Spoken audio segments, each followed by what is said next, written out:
Listening to these scientists for 4 days of symposiums, really concerned because it's clear now that they are justifying, rationalizing, and looking to legitimize some really, really horrible impacts, further impacts on our environment. And they're basically formulating the sales strategy and the implementation and oversight strategy and the funding strategy. After San Diego, I was shocked by the programs that had been proposed. I decided to write about it. That night when I finished, I sent the article to an online publication with my email address attached. When I woke up the next morning, my inbox was flooded with responses from around the world. Why? Because I had just broken the story on aluminum in geoengineering models, which I had no clue at the time that very few people knew about. Now this metal, aluminum, is being found in massive quantities way above normal levels all over in rain, in soil, and in snow. After that, the calls started pouring in from people who were desperate for someone to investigate. That was the fuel that started the film.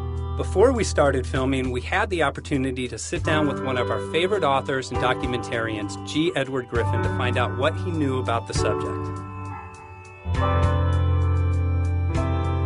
I'd like to talk for a minute about an issue that's getting more and more attention. That's the issue which scientifically is called stratospheric aerosol geoengineering, also called the chemtrail issue.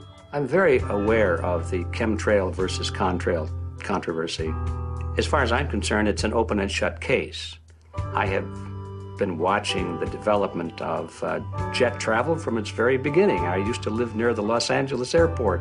Remember when the first jets came in and landed? Man, they made a big noise. We never heard a noise like that before. And we used to go down and sit at the end of the runway and watch these jets come in and take off because it was a novel experience. I've been watching jets all my life, and I know about jet contrails. I've watched them. They're vaporized moisture, ice crystals, and they get out there in the atmosphere, and then they effervesce and evaporate and then disappear, and you can see them. The plane moves along, and the little white trail follows right behind it, and usually about 10 or 20 lengths of the plane or thereabouts, and then it's gone. And you can still see them that way, by the way, once in a while. So there goes a contrail. These other things we're talking about are not at all the same phenomena at all. These planes go by, and they billow out this white smoke, and it covers the sky from horizon to horizon. It doesn't dissipate at all. And they crisscross each other, and you see this thing cover the sky and turn it milky, and then people start having trouble breathing, and then you hear stories about the aluminum and barium deposits that they're picking up and the residue. And you put it all together, and I don't see how anybody who's got their eyes open and their mind open can come to any other conclusion but that somebody is spending a lot of money and effort to spray the planet. The question is, why? I have my own theories, but I hope that there will be some good investigative reporters go out there and get us the answer. I know that whenever it's finally discovered, and it will be, the people who are doing it will undoubtedly say, oh, well, we did it for you folks. It's for the greater good of the greater number. It's for the society. It's probably to prevent global warming. Or maybe it's to inoculate people against some kind of a dreaded biological attack. We can't go around shooting everybody in the arm, but we can spray them and save their lives. You see how good we are? We're doing it for the benefit of society. I know they're going to, whatever it is, they're going to say it was for your good, but mine. Think if we had the ability to steer hurricanes, and the hurricane was going to slam into New Orleans.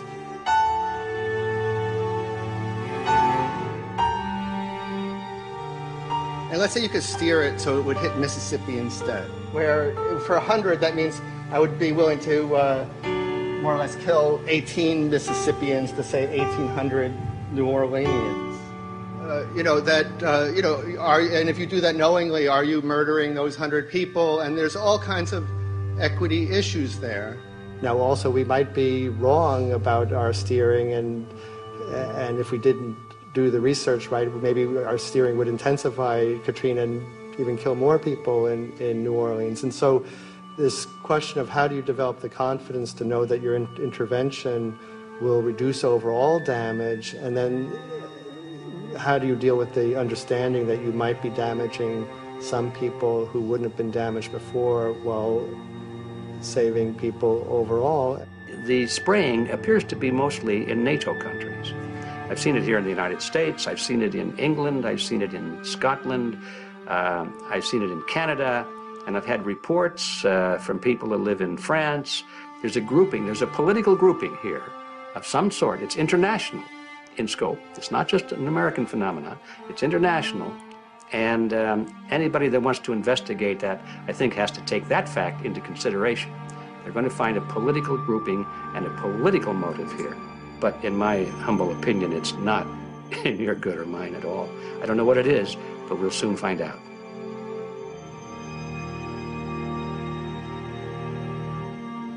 I'm sure that if you follow the old advice, which is follow the money, you'll come to the answer sooner or later. Soon we realized that we all shared the same need to get this information out there, to share with the public, to let people know what is being done. Ed felt so passionately about the issue, he offered to help us. Well, the main thing now, since it looks like the budget is going to be met, is to get it done well.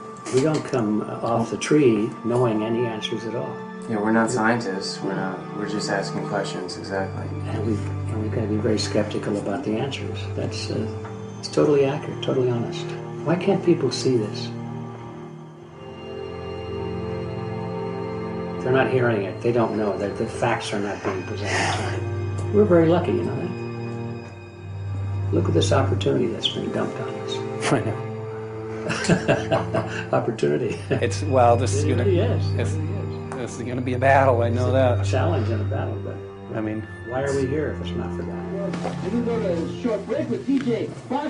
I go to get a hold of Morrow, so it's going to be you for the moment. I'll call him again. So. Sounds good. I saw the sky crisscross with chemtrails, and I can't remember if it was in LA or I was on the road, but I had looked up one day, and I thought, look at that. That's not the flight path, man. That was a regular grid over the city, and I couldn't believe my eyes. Milky white clouds. And, it all seems very obvious. And now the evidence of what we have on the ground with the aluminum, the barium, strontium, and with what we see in the patents and what the geoengineers say are going to happen, I mean, for the everyday Joe, this is a slam dunk. This is a very delicate moment for the powers that be, because they're taking a covered-up operation like the tropospheric aerosol program, or chemtrails, Project Icarus, whatever. It's had many names over the years. And they're making it overt into a geoengineering scientific shield to deflect sunlight, because global warming's out of hand. So at this very moment, the belly of the beast is right above us with no armor. Whether people believe in chemtrails or not, the geoengineering should be scary enough. And when people learn about geoengineering, chemtrails will then become apparent, because they're the same. So you're talking about global conspiracy here. Geoengineers propose doing this on a global level. Off to Redding, California. Guess this is the second step after the AAAS meeting. We'll see what we find.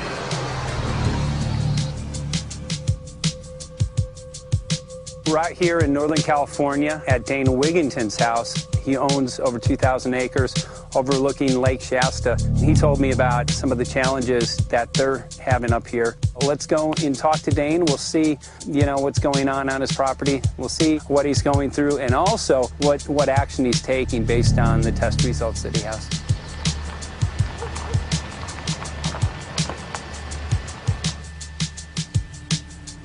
As you know, I have a background in the energy fields. I worked in the first solar plants in the continental U.S. in the early 80s. My home was on the cover of the world's largest renewable energy magazine, so this is my background. My goal has been to alert the public there is a mountain of toxic material falling on us, period. Before about 5 years ago, our skies were typically blue, and now you see it's covered with lines and haze, and virtually nothing you see on the horizon, nothing you see in the sky above us is a natural cloud. I mean, it is virtually all the remnants of these aircraft lines that you see fanning out, spreading into clouds, artificial clouds. But the sky is a very dirty look to it. It's not the white cloud blue sky that we had only a few years ago, but it looks like there's some sort of massive industrial activity or forest fires burning over there, and we see that typically every night. You see even down to ground level, the clarity drops off significantly, and we don't see that except for the days when we have these long, lingering trails that spread and cover the whole sky, and on certain days you can see these trails actually dropping vertically like a veil. We assume the particulates are descending, and we have the test to prove that we are being inundated with levels of aluminum and particulates that are literally tens of thousands of times what would already be considered high. So we're not talking about exposure to a slight percentage higher of these toxic materials. We're talking about quantities, for example, off the side of Mount Shasta. If you can pan back, that's a landmark in Northern California, considered to be a pristine water source. Aluminum or snow sample off the side of Mount Shasta tested 61,000 parts per billion. This is just ordinary snow water, and people are drinking this stuff when they're hiking on the mountain. And remember, government action is required at 1,000. This is 61 times over the government limit, and our hikers are drinking this poisonous water on Mount Shasta Mountain itself. God. Barium, 83. Strontium, 383. So this summer, the people climbing are drinking poison. Basically. I certainly wouldn't want to drink 61,000 micrograms per liter of aluminum. And again, we've already seen in 5 years soil pHs in this area that have escalated 10 to 12 times, and we can prove that conclusively. Well, this is not speculation. We can prove conclusively that these metals have been in the rain. We have duplicate samples. Bachelor of Science in Forestry, International School of Forestry at Missoula. Master's in Zoology, specialized in aquatics. 35 years with the U.S. Forest Service as a wildlife biologist. And before that, several years with the USDA Soil Conservation Service as a soil conservationist. Also have run the botany programs, range and grazing programs. And I continue that today. Right now I do a lot of master gardener consultation work. When I started this garden back in about 2005 or so, the pH here was 5.5, 5.6. This is the old soil survey of the county. You can look at the page right here. This is my soil right here. It's a Dietz 125, 126 here at my house.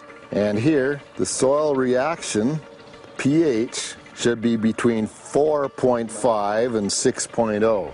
And over there in the pure mud, it's even a little darker. It's 6.8 right there.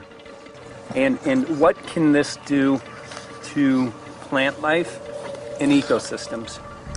Well, you haul one of these things out and you start looking at the little things that are crawling around the soil. A lot of times they aren't there anymore.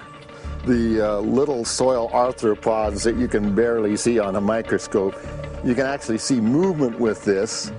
Little tiny macroscopic, look like little moving pieces of dust. Those start to go away. They're not gone entirely, but they start to go away. This is black oak acorns. You know, this is pieces of cedar wood. You know, come on, folks. This should be very acid, and I'm getting 10 times higher than expected. There's something